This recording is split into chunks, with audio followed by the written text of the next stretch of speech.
Bonjour à tous et bienvenue dans ce module de formation consacré au sujet des personnes LGBTQ+, et leur inclusion au sein des entreprises. Avez-vous déjà entendu, au début d'une réunion, ça, ce n'est pas un objectif de tapette? Comment réagiriez-vous si l'un de vos collègues, mettons Jean, demandait dorénavant à ce qu'on l'appelle Anna? Avez-vous déjà senti un inconfort de l'un de vos collègues quand, à la machine à café, vous lui avez demandé ce qu'il avait fait avec sa femme le week-end dernier? Si ces questions vous sont familières, alors vous êtes au bon endroit. À l'issue de ce module, vous serez en mesure de comprendre de façon plus fine les différentes dimensions derrière l'acronyme LGBTQ+, la réalité de ces personnes au sein des entreprises, mais aussi d'adopter une posture bienveillante et inclusive à leur égard. C'est l'objectif de ce module pédagogique. Nous y voilà. Vous l'entendez à la télévision, à la radio, le sigle LGBTQ+, peut sembler inconnu ou étrange. Il existe d'autres variantes comme LGBT, LGBTQIA+, ou même LGBTQIAP2S. Mais voilà, tous caractérisent trois piliers fondamentaux: l'orientation sexuelle, l'identité de genre et l'expression de genre. Voyons ensemble ces concepts. Le premier pilier derrière le sigle est l'orientation sexuelle. Traditionnellement, quand on pense LGBTQ+, on pense homosexuel. Pourtant, c'est bien plus complexe que ça. Une partie des lettres comprises dans le sigle désigne en effet des personnes à l'orientation sexuelle non hétérosexuelle. Cela renvoie à des personnes qui ont une attirance émotionnelle, romantique et ou sexuelle envers des personnes du même genre qu'eux, comme le sont les lesbiennes et les gays, mais aussi des personnes attirées par deux genres. Là, on parle de bisexuels. Mais ce n'est pas tout. Quand on parle orientation sexuelle, on parle aussi des personnes pansexuelles, le P du sigle, compris dans le petit plus, qui, elles, sont attirées par des personnes indépendamment de leur genre, qu'ils soient opposés au leur, le même ou même d'un genre non déterminé. Et justement, penchons-nous un instant sur cette notion de genre. Le sigle LGBTQ+, ne renvoie pas uniquement aux personnes ayant une orientation sexuelle non hétérosexuelle, mais il renvoie aussi à la notion d'identité de genre. Attention à ne pas confondre genre et sexe. Le genre, c'est la façon dont on se perçoit au quotidien. C'est le fruit de construction sociale et de codes. Les sociétés occidentales considèrent deux genres, le féminin et le masculin, alors que le sexe, c'est l'organe qui nous a été attribué à la naissance, c'est donc une donnée biologique. En fait, au sein des entreprises, on rencontre le plus souvent des personnes dites cisgenres, c'est-à-dire des personnes dont le genre vécu correspond au sexe attribué à la naissance. Je suis née avec un sexe de femme et je me sens femme au quotidien. Cependant, il existe aussi des personnes transgenres ou trans, et non pas travesties ou transsexuelles. Le T du sigle LGBTQ+. Aux États-Unis, elles sont 2 millions. Pour ces personnes, le sexe qui leur a été attribué à la naissance ne correspond pas au genre auquel elles sentent appartenir.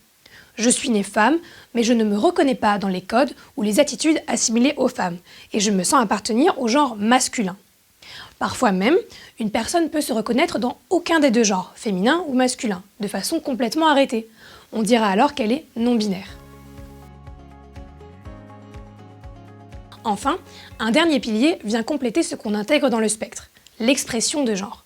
Cette notion désigne la façon dont on manifeste aux autres notre identité de genre. Cela passe par les habits, la coiffure, la façon de se tenir, de croiser les jambes ou non, de se maquiller, de se comporter, etc. On associe souvent à cette définition le Q de LGBTQ+, pour queer. On corrèle souvent une expression de genre avec un genre bien défini. Par exemple, comment réagiriez-vous si vous voyez arriver un de vos collègues masculins avec du vernis à ongles? Alors qu'en réalité, l'expression de genre est propre à chacun, et elle n'est pas corrélée à mon genre ou mon orientation sexuelle.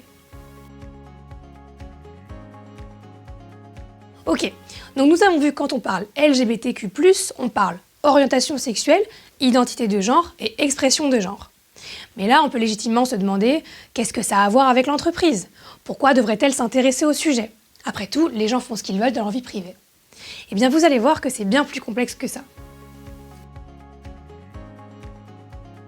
Pour une entreprise, il est opportun, voire nécessaire, de s'intéresser de près à l'inclusion des personnes LGBTQ+.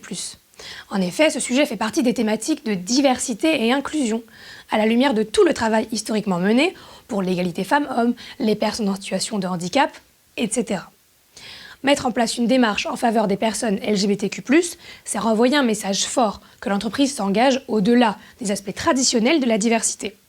C'est donc un atout non seulement en interne, car cela permet une rétention des talents LGBTQ+, mais aussi en externe, puisque la marque employeur de l'entreprise est améliorée.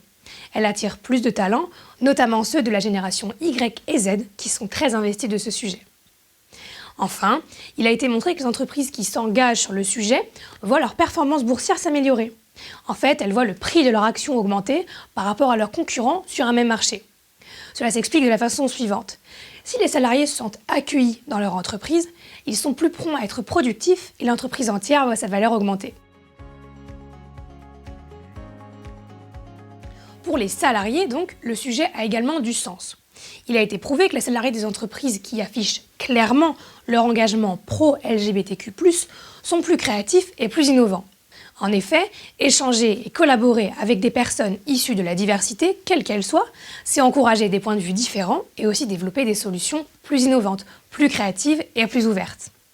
Pour les salariés LGBTQ+, savoir qu'ils appartiennent à une entreprise engagée va leur permettre plus facilement, et s'ils le désirent, d'être out au travail, donc d'avoir plus confiance en eux, d'être authentiques et ainsi de partager plus facilement leurs idées. Cependant, même si on vient de voir que s'engager pour l'inclusion des personnes LGBTQ+, en entreprise présentait de nombreux avantages, pour l'entreprise et pour les salariés, la réalité est bien moins reluisante. Les salariés LGBTQ+, subissent encore aujourd'hui des discriminations dans les entreprises. En France, un salarié LGBTQ+ sur 4 a déjà subi une agression sur son lieu de travail. Les formes les plus brutales de discrimination envers les personnes LGBTQ+, peuvent comprendre les moqueries, un tiers des salariés en entendent encore quotidiennement, mais aussi les agressions. En Grande-Bretagne par exemple, un salarié trans sur 8 se fait agresser physiquement juste du fait de sa transidentité. Mais aussi la discrimination à l'embauche. Les salariés transgenres sont 2 fois plus nombreux à ne pas trouver de travail par rapport à leurs collègues cisgenres. Et enfin, les inégalités salariales.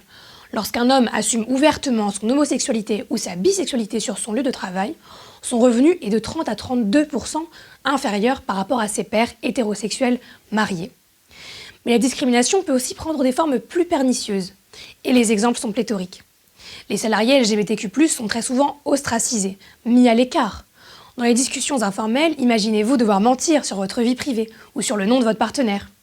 De plus, ils ne jouissent pas des mêmes droits que leurs collègues cisgenres et hétérosexuels, notamment vis-à-vis des avantages sociaux étendus aux conjoints ou encore l'accès à la parentalité.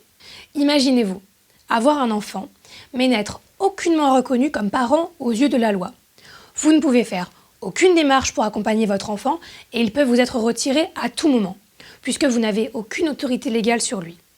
C'est ce que vivent l'un des 2 parents dans un couple homosexuel. Enfin, les salariés LGBTQ+, sont quotidiennement victimes de micro-agressions ou LGBT-phobie ordinaire, notamment au travers de tout le vocabulaire homophobe qu'on entend encore, PD, tapette, tafiole, gouine. Ces mots font presque partie du langage courant. Mais aussi des questions intimes qui leur sont posées, alors même que jamais on ne penserait à les poser à un collègue hétérosexuel ou cisgenre. Comme par exemple, comment peux-tu savoir que tu es lesbienne si tu n'as jamais couché avec un homme? C'est que tu n'as pas encore trouvé le bon. Ou encore, pour les salariés transgenres, est-ce que tu es opéré? Alors même que l'entrejambe de vos collègues ne regarde qu'eux. Enfin, ils subissent des préjugés et phrases à l'emporte-pièce comme « Oh, mais comme tu es gay, tu dois voir tes meilleures copines en sous-vêtements tout le temps, la chance !» Ces discriminations, en plus de créer un environnement de travail oppressant, génèrent très souvent un repli sur soi. En 2020 en France, 77% des salariés LGBTQ+, cachaient leur orientation sexuelle ou leur identité de genre par peur d'être licenciés.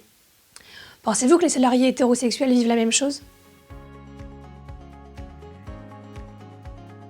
En France, entre 5 et 10% de la population fait partie de la communauté LGBTQ+. Donc dans votre entreprise, il est très probable qu'un ou plusieurs de vos collègues soient des membres de cette communauté sans forcément que vous le sachiez. Mais que vous le sachiez ou non, vous pouvez avoir une posture inclusive et devenir ce qu'on appelle un allié. Quelqu'un qui appartient ou non à la communauté, mais qui se forme et forme les autres pour endiguer les discriminations. Pour devenir un allié, l'éducation est la première étape. La première action consiste à se renseigner sur l'orientation sexuelle, l'identité de genre, l'utilisation des pronoms, etc. Ensuite, adoptez une posture ouverte. Interrogez-vous sur vos propres biais. Écoutez vos collègues, soyez alerte et respectueux de la vie privée de vos collègues. En fait, tentez de vous défaire d'une réflexion en étiquette.